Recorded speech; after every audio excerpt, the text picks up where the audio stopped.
Hi everyone, welcome back to EV tutorials. आज की वीडियो में हम linear equations in two variables continue कर रहे हैं।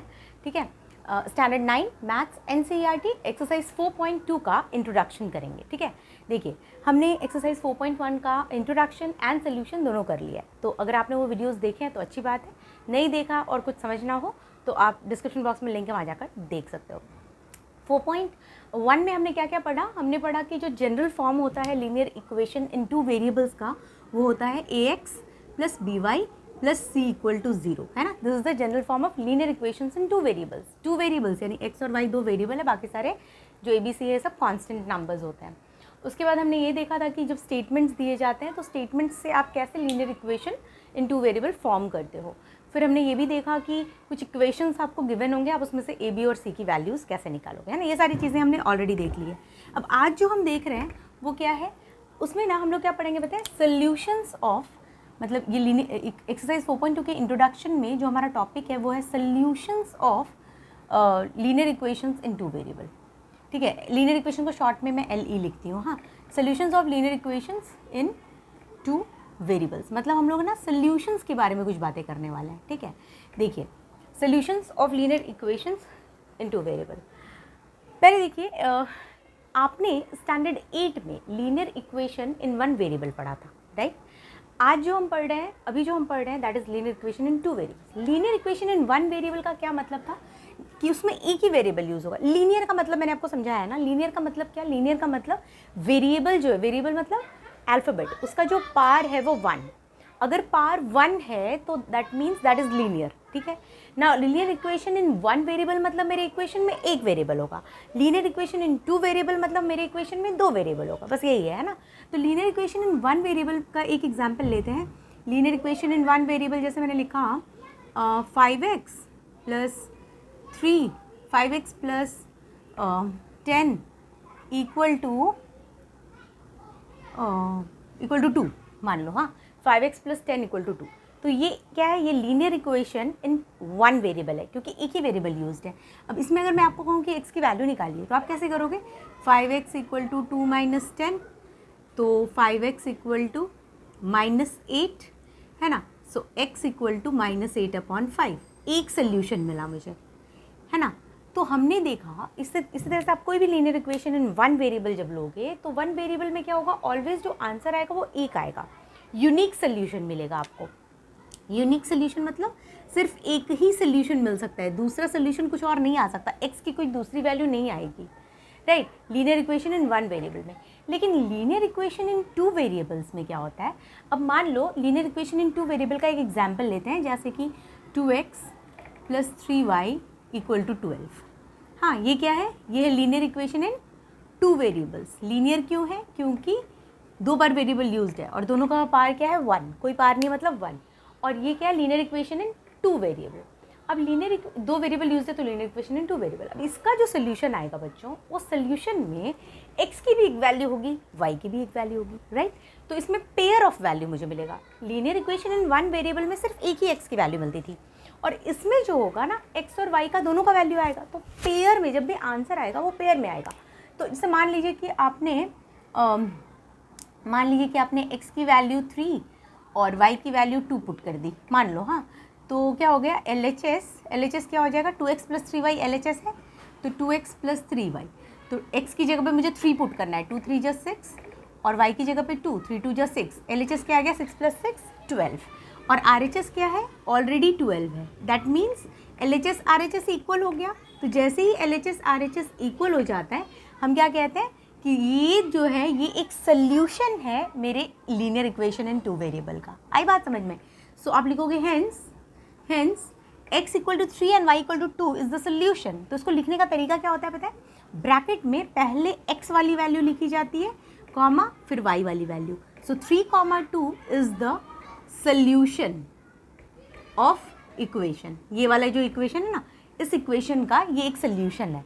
हाँ, ये देखो पेयर में ऑलवेज रहेगा। इसमें सिर्फ x की वैल्यू आती थी, तो पेयर वाली कोई बात ही नहीं है ना, एक सिंगल यूनिक सोल्यूशन।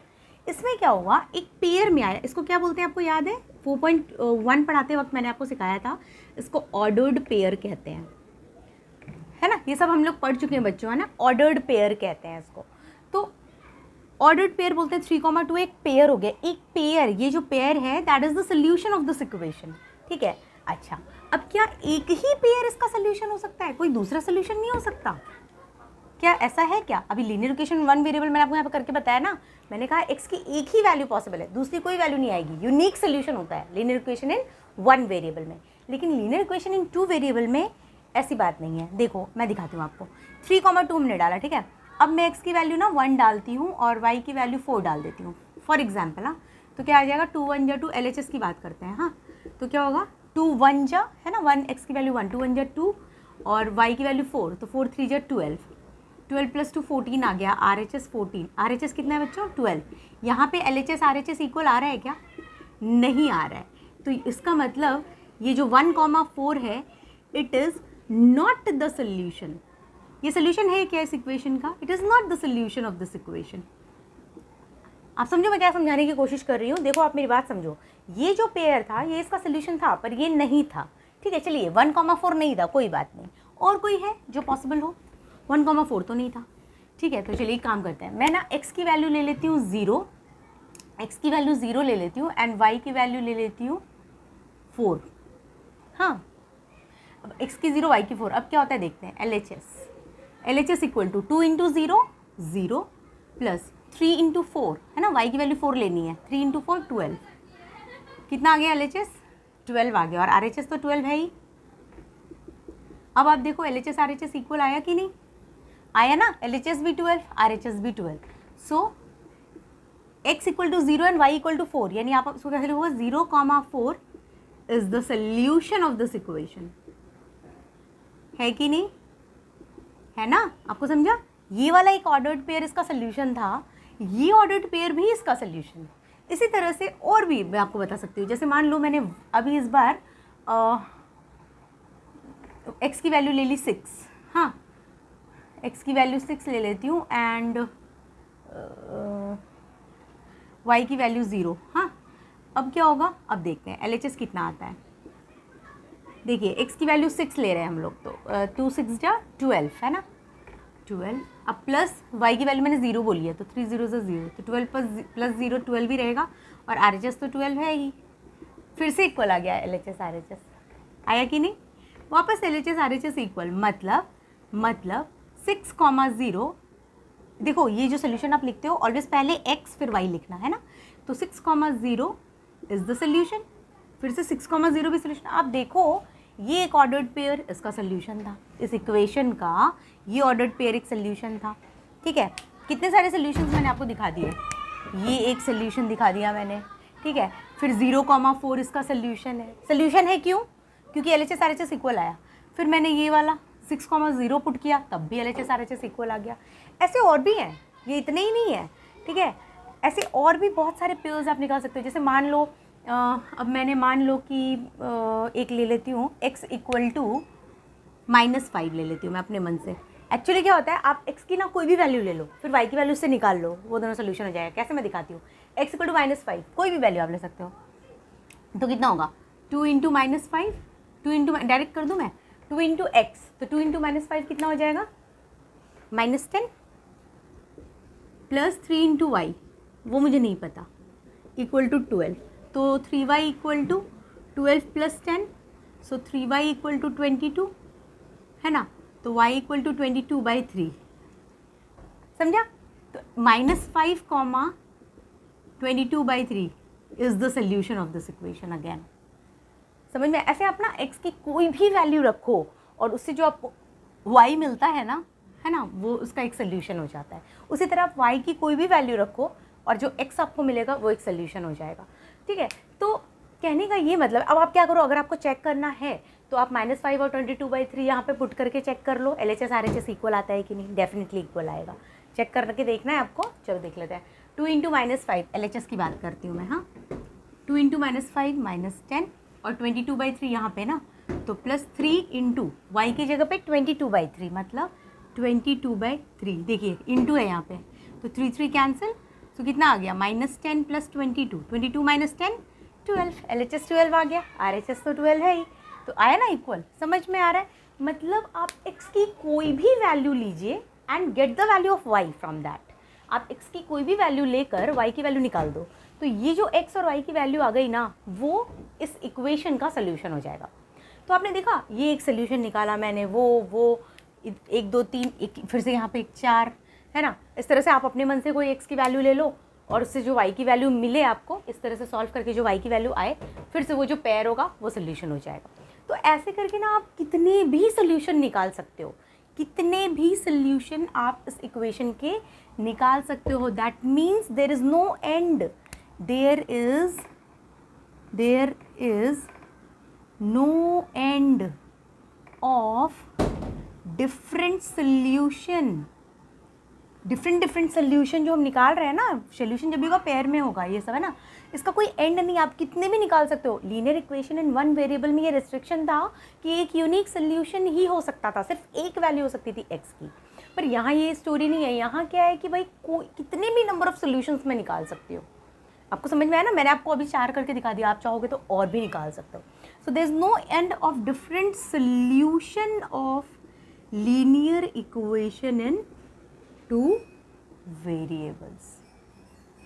आई बात समझ में? कोई एंड नहीं है, ठीक है। आप इसको क्या करो, नोट कर लो, ठीक है। इसको आप नोट थोड़ा सा मतलब एक एग्जाम्पल मैंने लेके आपको समझाया ना, तो आप इसको नोट कर लो। ओके, तो आपने नोट कर लिया वो अभी जो मैंने बताया, है ना। अब देखिए, तो हमने क्या देखा, बहुत सारे सोल्यूशंस हो सकते हैं लीनियर इक्वेशन इन 2 वेरिएबल्स के, है ना। तो अगर मैं अभी जैसे मैंने आपको दिखाया कि कितने सारे सोल्यूशंस हो सकते हैं ना, तो मैं अगर ये स्टेटमेंट मैं अगर लिख दूं कि देयर इज़ नो एंड, जो मैंने नीचे लिखा था वही चीज़ मैं यहाँ लिख रही हूँ, there is no end to different solutions, है ना। अलग अलग सोल्यूशन का कोई एंड नहीं है। There is no end to different solutions of linear equation in 2 variables, है ना। लीनियर इक्वेशन इन 2 वेरिएबल के डिफरेंट सोल्यूशंस का कोई एंड नहीं है, बहुत सारा निकल सकता है। तो इसी चीज़ को ना एक चीज़ बात और समझो आप, जब कोई एंड नहीं है मतलब इनफाइनाइट सोल्यूशन है, यही मतलब है ना इसका। तो आप लिखोगे there is infinitely many solutions, there is infinitely many solutions of linear equation in 2 variables। ये बात समझ में आ गई होगी आपको, है ना, कि infinitely many solutions निकाले जा सकते हैं, और वो हर solution कैसा होगा, ऑर्डर्ड पेयर के फॉर्म में। जैसे मैंने कहा x और y दोनों की वैल्यू होगी, तो ऑर्डर्ड पेयर मतलब 2 वैल्यू होगा हमेशा, तो इनफाइनाइट वैसा सोल्यूशन निकाला जा सकता है। समझ में आया? But linear equation in 1 variable में क्या होता था, यूनिक सोल्यूशन होता था, है ना, जस्ट एक ही वैल्यू होती थी वेरिएबल की, ठीक है। ये एक इंपॉर्टेंट बात है। अब हम लोग कुछ एग्जाम्पल्स के थ्रू समझेंगे, एनसीईआरटी का ही एग्जाम्पल देखेंगे। एग्जाम्पल नंबर 3 है ना, एग्जाम्पल नंबर 1 और 2 तो हमारे 4.1 में हो गया था। अब एग्जाम्पल नंबर 3 कह रहा है find 4 different solutions of the equation, find 4 different solutions. ये जो पॉइंट है ना बच्चों, ये दोनों पॉइंट ये आप लिख सकते हो, मेनली ये वाला पॉइंट आप लिख लो। हाँ, ये एक इम्पॉर्टेंट पॉइंट है, ये आपको लिखना है। There is infinitely many solutions of linear equation in 2 variables, ठीक है। ओके, नाउ फाइंड 4 डिफरेंट क्या है, solutions of the equation, solutions of the equation. आप एनसीईआरटी बुक अगर अपने सामने रखे हो तो उसमें आप देख सकते हो डायरेक्ट, है ना। x + 2y = 6, ये क्वेश्चन है, मतलब एग्जाम्पल है ये, क्या कि x + 2y = 6, ये जो इक्वेशन है ना, इसका आपको 4 डिफरेंट सोल्यूशन करके दिखाना है। कितना? 4 डिफरेंट सोल्यूशन निकालना है, ठीक है। अभी मैंने आपसे कहा इनफाइनाइटली मेनी सोल्यूशंस निकल सकता है, तो 4 निकालना कौन सी बड़ी बात है। हाँ, सिंपल सा एक ट्रिक आप समझो कि जब आपको ऐसे सोल्यूशंस निकालने बोला जाता है तो आप क्या करोगे, x की कोई भी वैल्यू अपने से लोगे, हाँ, और y की वैल्यू निकाल दो, फिर वो जो x और y की वैल्यू है ना, वो इसकी सोल्यूशन हो जाती है। समझ में आया? तो हम लोग क्या करेंगे, x की वैल्यू अपने मन से 0 ले लेती हूँ मैं, आया समझ में। अब जब मैंने 0 ले लिया तो अब इसमें पुट करो, ये x + 2y = क्या है, 6 है ना, 6। तो अब मैं क्या करूँगी, x की वैल्यू 0 है ना, तो उसको पुट करूँगी, दिस इम्प्लाइज x की वैल्यू 0 प्लस ये y है बच्चों, है ना, 2y = 6 है ना, तो 2y equal to 6, so y equal to 6/2 यानी 3, राइट। तो मेरा सोल्यूशन क्या आ गया बच्चा, 0,3 इज द वन सोल्यूशन। क्यों, क्योंकि 0 x की वैल्यू पहले लिखी जाती है, बाद में y की वैल्यू लिखी जाती है ना, यही तरीका है ना, पहले x की वैल्यू बाद में y की value. So 0,3 is one solution of this equation, ये वाले इक्वेशन का ये वन सोल्यूशन। दूसरा सोल्यूशन मुझे निकालना है। अब मैं क्या करूँगी पता है, अब मैं y की वैल्यू 0 ले लेती हूँ। ऐसे नहीं कि आप x की ही वैल्यू ले सकते हो, आप कोई भी y की भी ले सकते हो, x भी y भी कुछ भी आप ले सकते हो। y की वैल्यू 0 कर देंगे तो अब x plus 2y equal to 6 है, तो x की वैल्यू आपको निकालनी है, y 2 इंटू 0 0 इक्वल टू 6, तो x की वैल्यू 6 आ गई। तो एक सोल्यूशन मेरे को क्या मिला, ये सब दिस इम्प्लाइज यहाँ पे आएगा, है ना। एक सोल्यूशन मेरे को क्या मिल गया, x की वैल्यू पहले, y की वैल्यू बाद में। 6,0 इज अगेन वन सोल्यूशन, है ना। कितने निकालने हैं मुझे, 4 डिफरेंट सोल्यूशंस निकालने हैं। फर्स्ट सोल्यूशन, सेकंड सोल्यूशन, 2 निकल गया। अब मैं ना x की वैल्यू 1 ले लेती हूँ, समझ में आ रहा है। अब x की वैल्यू 1 लेंगे तो x plus 2y equal to 6 में पुट करना है, तो x plus 2y equal to 6, so x की वैल्यू 1, तो 1 plus 2y equal to 6, so 2y equal to 6 minus 1 5, so y equal to 5/2। तो सोल्यूशन क्या हो गया बच्चा, 1,5/2, राइट, थर्ड सोल्यूशन, ठीक है। अब इसी तरह अब आप आपकी मर्जी y की वैल्यू 1 ले लीजिए। आप समझ में आ रहे हैं, ये कोई रूल नहीं है, this is not a rule. अब कोई बोलेगा मेरे को 0 नहीं लेना, मत लो, आप x की वैल्यू 2 ले लो, x की वैल्यू 3 ले लो, 4 ले लो, 5 ले लो, -2 ले लो, -5 ले लो, आपकी मर्जी। आप कोई भी x की वैल्यू लो, उससे y निकाल लो, वो सोल्यूशन हो जाएगा। कोई भी y की वैल्यू लो, x निकाल लो, x, y सोल्यूशन हो जाएगा। आई बात समझ में। तो ये तरीका होता है, इट्स नॉट दैट कि है ना किसी ने 0 लिया तो आपने भी 0 लेना चाहिए, ऐसे कुछ भी नहीं है, आप कोई भी वैल्यू ले सकते हो। अब y की वैल्यू 1 लेंगे तो क्या होगा, x plus 2 into 1 2 equal to 6, so x equal to 6 minus 2 4, so मेरा सोल्यूशन क्या हो गया, ये सब दिस इम्प्लाइज होना चाहिए यहाँ पे, है ना, इक्वल टू इसलिए। तो क्या हो गया, 4,1 इज द सोल्यूशन। तो आपका क्वेश्चन था कि फाइंड 4 डिफरेंट सोल्यूशंस, तो आप बोलोगे 4 डिफरेंट सोल्यूशंस आर, आप यहाँ लिख दो, therefore 4 different solutions are, ये solutions मैं शॉर्ट में लिखती हूँ ऐसे, NS ऊपर, solutions are कौन कौन सा, 0,3, 6,0, फिर 1,5/2 एंड 4,1। वैसे तो इनफाइनाइटली मैनी सोल्यूशंस निकल सकते हैं, पर हमें 4 ही पूछा था क्वेश्चन में, तो हमने 4 निकाल दिया, ठीक है। ज़रूरी नहीं है कि आप मैंने जो निकाला है वही निकालोगे, आप अपने हिसाब से भी कोई दूसरे वैल्यूज़ भी ले सकते हो। ओके, अब है एग्जाम्पल नंबर 4, है ना, आपके NCERT बुक में उन्होंने बोला find 2 solutions for each of the following equations. ये सारे इक्वेशंस के लिए ये 3 इक्वेशंस गिवन है और वो कह रहे हैं कि आप इनका सोल्यूशन निकालिए, ठीक है। तो कितने सोल्यूशन, 2 सोल्यूशन। तो देखिए फर्स्ट क्वेश्चन पहले हम लोग सॉल्व करेंगे, ठीक है। चलिए फर्स्ट क्वेश्चन मैं सॉल्व कर रही हूँ, सोल्यूशन किसका, फर्स्ट का। उन्होंने बोला 4x plus 3y equal to 12, 2 solution निकालना है। पता है इजी वे क्या होता है, आप है ना 0 लोगे ना तो जल्दी सॉल्व हो जाता है, कैलकुलेशन में ज़्यादा वो फ्रैक्शन वगैरह नहीं आता। तो आप क्या करो ना, जैसे x की वैल्यू आप 0 ले लो अपने मन से, हाँ, और एक y की वैल्यू 0 ले लो, तो आपको 2 सोल्यूशन मिल ही जाएगा। हाँ, अगर 2 आया तो, उससे ज़्यादा आया तो फिर आपको और भी नंबर्स लेने होंगे। यहाँ पे सिर्फ 2 ही बोल रहा है ना, तो मैं क्या करूँगी, x की वैल्यू 0 ले लूँगी, तो क्या आएगा, 4 into 0 0 plus 3 into y, so 3y equal to 12। हाँ, अब देखिए एक चीज़ और ध्यान देना है, ये जो इक्वेशन है ये लीनियर इक्वेशन इन 2 वेरिएबल है ना, ax plus by plus c equal to 0, तो ये उस फॉर्म में है ना, कोई प्रॉब्लम नहीं है, 2 वेरिएबल है। अगर नहीं होता तो मुझे उसको 2 वेरिएबल में करना पड़ता, ठीक है। यहाँ है 2 वेरिएबल ऑलरेडी, तो मुझे कोई टेंशन ही नहीं है। x की वैल्यू 0 आ गई, देखो सॉल्व करते हैं अपन, 4 into 0 plus 3y equal to 12, तो कितना आ गया, 3y, 4 into 0 0 plus 3y equal to 12, so 3y equal to 12, so y equal to 12/3, 4 आ गया। तो एक सोल्यूशन क्या आ गया, 0,4, राइट। अब एक बार y इक्वल टू 0 ले लेती हूँ इसी के लिए, है ना, 2 सोल्यूशन चाहिए ना, 2 सोल्यूशन, तो एक सोल्यूशन निकल गया, दूसरा निकाल रही हूँ। y की वैल्यू 0 ले लो, तो 4x plus 3 into 0 equal to 12, so 4x plus 0 equal to 12, so 4x equal to 12, so x equal to 3, so क्या हो, x, 0 यानी 3, x, y, so 3, 0 is one of the solution. So 2 solution आ गया इस question का, first वाले का। क्या क्या सोल्यूशन आ गया, 0,4 एंड 3,0, ठीक है। आप इसको नोट कर लो फटाफट, ठीक है, अब सेकंड करते हैं, नोट कर लिया ना आपने, अब सेकंड करेंगे हम लोग। अब सेकंड का देखिए, क्वेश्चन नंबर 2।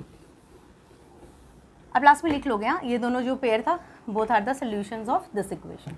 अब सेकंड है 2x + 5y = 0। अब जब x की वैल्यू, फिर से मैंने बोला जैसे वैसे x की वैल्यू आप 0 ले लो, तो जब आप x की वैल्यू 0 लेते हो तो क्या होगा, 2 × 0 0 + 5y = 0, है ना। तो कितना आ गया, 5y = 0। So y = 0/5, 0 anything is always 0, है ना, ये आपको पता होना चाहिए। 0 और डिनोमिनेटर में कुछ भी रहे, आंसर 0 हो जाता है। तो x0 y0 यानी 0,0 is one solution of this equation, ठीक है। अब जैसे मैंने कहा, एक बार x0 ले लो, एक बार y0 ले लो, तो अगर आप y को 0 लोगे तो देखते क्या होता है। अगर y को 0 लेंगे तो क्या होगा, देखिए 2x + 5 × 0 0 = 0, यहाँ लिखना होगा मुझे 2x + 5 × 0 = 0, है ना। सो 2x + 0, 5 × 0 0 = 0, सो 2x = 0, सो x = 0/2, जैसे मैंने कहा 0 anything is always 0, so x 0। तो सोल्यूशन क्या आ गया, x 0 y भी 0। तो ये दोनों सोल्यूशन सेम आ गया, पर सेम नहीं, मुझे दो डिफरेंट सोल्यूशन निकाल के दिखाना है। तो जब मैंने x 0 पुट किया तो y 0 आ गया था, y 0 पुट किया तो ऑब्वियसली x 0 आएगा। तो इसके लिए क्या हुआ, एक ही आ गया, तो मेरे इससे काम नहीं चलने वाला है। तो आप क्या बोलोगे, ये तो एक ही है ना। सिंस आप यहाँ लिख सकते, अगर आपने सॉल्व किया इस तरह से अपने पेपर पे मान लो, हाँ, तो आप यहाँ लिखोगे since 0 0 is the only one solution that we got, so let's put, समझ में आ रहा है, ऐसा आप लिखोगे since 0 0 is the only one solution that we got till now, so let's put another value of x। हाँ, ये लिख के फिर आप, मेरे पास जगह नहीं, मैं इसको इरेज कर रही हूँ, पर आप वो लिख के फिर यहाँ पे x = 1 पुट करोगे।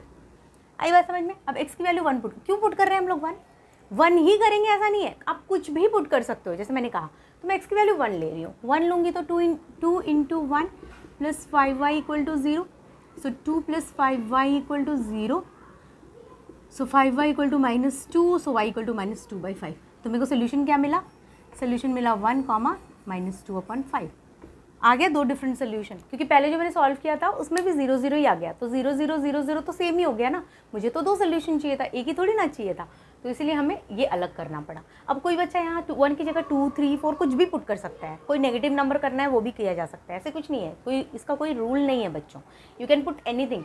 हाँ, 0 पुट करने से थोड़ा कैलकुलेशन ईजी हो जाता है, एक पूरा टर्म ही 0 बन जाता है ना, so that is the reason. अगर 0 करोगे तो जल्दी कैलकुलेशन हो जाता है, ऐसे कुछ नहीं है, बट ऐसा कुछ है नहीं कि आपको 0 से करना है, दैट इज़ नॉट कंपलसरी। वो एक जस्ट एक कन्वीनियंट के लिए मैंने कहा, क्योंकि एक टर्म 0 हो जाएगा अगर आपने 0 पुट किया तो, ठीक है।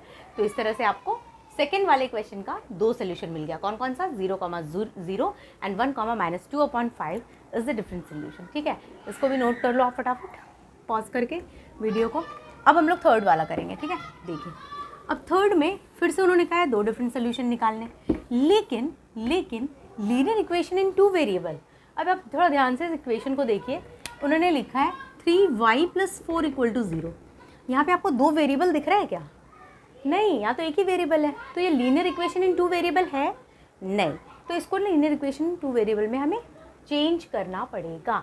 हमने किया है ये, राइट, हमने प्रीवियस वाले एक्सरसाइज में किया था ना ऐसा क्वेश्चन, जब a b और c की वैल्यू निकालनी होती थी, तो वहाँ पे इस तरह के क्वेश्चंस को हम लोग ax + by + c = 0 के फॉर्म में चेंज करते थे। तो करेंगे x तो है ही नहीं, तो 0x, ये क्या है, डॉट मल्टीप्लीकेशन। अगर आपने 4.1 देखा होगा तो आपको ही समझ में आ रहा होगा, है ना। ax + by + c = 0 आया समझ में।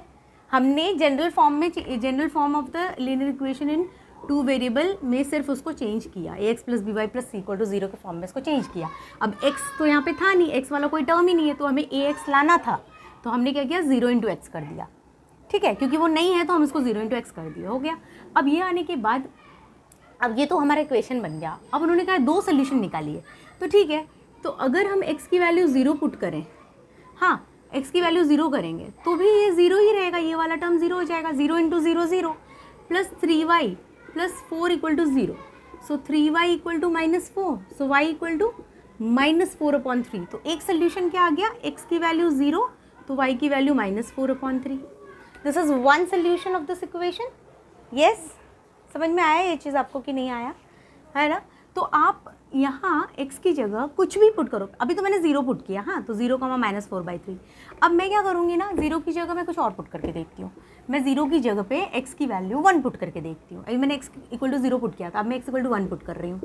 अब जब मैं यहाँ 1 पुट करूँगी तो क्या आएगा, 0 × 1, यहाँ पे क्या हुआ था, 0 × 0 हो गया था, 0 × 0, x की वैल्यू 0, तो 0 × 0 है ना, तो 0 ही रहा, प्लस 3y = 4, तो 4 इधर चला गया, -4 बन गया, हाँ, तो y = दिस। तो ये एक सोल्यूशन है। दूसरे में मैं x = 1 पुट कर रही हूँ, तो अब क्या होगा, अब सोचो, ये मेरा इक्वेशन है, राइट, यही इक्वेशन है ना, लीनियर इक्वेशन इन 2 वेरिएबल। तो 0 × x यानी 0 × 1, x की वैल्यू 1 ले रहे हैं हम लोग, plus 3y + 4 = 0, 0 × 1 0, plus 3y + 4 = 0, so 3y = -4, so y = -4/3। yes, x की वैल्यू हमने क्या ली, 1, y की value -4/3। This is again the different solution. 0, -4/3 is one solution, 1, -4/3 is the second solution. ठीक है, आपने एक चीज़ तो नोटिस कर ही लिया होगा। अब आप x की कोई भी वैल्यू रख लो, यहाँ पे 1 रखा हमने तब भी मुझे -4/3 आया, x की वैल्यू 0 रखी तब भी -4/3 y की वैल्यू मिली। x की कोई भी वैल्यू रखेंगे तो y की वैल्यू हमेशा -4/3 ही मिलना है, क्योंकि 1 की जगह मान लो यहाँ पे 5 रख रहे हो x की वैल्यू, तो 5 × 0 0, फिर से 0 हो जाएगा, तो फिर फाइनली तो हम यही वाले इक्वेशन में पहुँच जाएंगे ना, तो हमें तो y की वैल्यू हमेशा -4/3 ही मिलने वाली है। तो इसका जितना भी सोल्यूशन आएगा, 0, -4/3, 1, -4/3, 2, -4/3, अगर आपने x की वैल्यू 2 रखी तो 2, -4/3, x की वैल्यू अगर आप 3 रखोगे तो 3, -4/3, x की वैल्यू अगर आप 5 रखोगे तो 5, -4/3। आ रहा है समझ में? तो कोई भी वही आपको सोल्यूशन वैसे ही मिलना है, बट हमें तो सिर्फ 2 ही पूछा था क्वेश्चन में, तो मैंने 2 सोल्यूशन निकाल दिया, 0, -4/3 एंड 1, -4/3। यस, तो please note it down. Okay, तो देखिए 4.2 का इंट्रोडक्शन यहाँ खत्म हो गया है ना, जितने भी एग्जाम्पल्स थे वो हमने कर लिए। अब 4.2 का एक्सरसाइज करना है, तो मैं प्रेफर करूँगी कि मैं एक न्यू वीडियो में इसको अपलोड करूँ, क्योंकि कुछ स्टूडेंट्स को जो है वो स्पेसिफिकली अगर इंट्रोडक्शन अलग लगे और सोल्यूशन अलग रहे तो उनके लिए ज़्यादा कन्वीनियंट हो जाता है। कुछ लोग सिर्फ सोल्यूशन ही देखना पसंद करते हैं, जो नहीं होना चाहिए, but still there are different students, तो उनको क्या होता है, सोल्यूशन ही सिर्फ देखना होता है, तो इसीलिए अलग वीडियो ही बना देती हूँ मैं। ठीक है, तो ये 4.2 का इंट्रोडक्शन है। कुछ डाउट हो कहीं पे, कुछ जो भी हमने अभी भी पढ़ा, इनफाइनाइटली मेनी सोल्यूशंस होते हैं लीनियर इक्वेशन इन 2 वेरिएबल का, ये हमने देखा। डिफरेंट सोल्यूशंस कैसे निकाले जा सकते हैं वो भी हमने देख लिया। तो अगर आपको कहीं पे कोई डाउट है तो आप कमेंट बॉक्स में मुझसे डेफिनेटली पूछ सकते हो। कोई कुछ भी आपको पूछना हो और, तो you can ask it in comment box as I said before. ठीक है, if you like my video तो please like it for me. Okay, और अब नेक्स्ट वीडियो मैं अपलोड करूँगी जिसमें मैं 4.2 का सोल्यूशन अपलोड करूँगी। Okay, thank you so much for watching, goodbye, take care.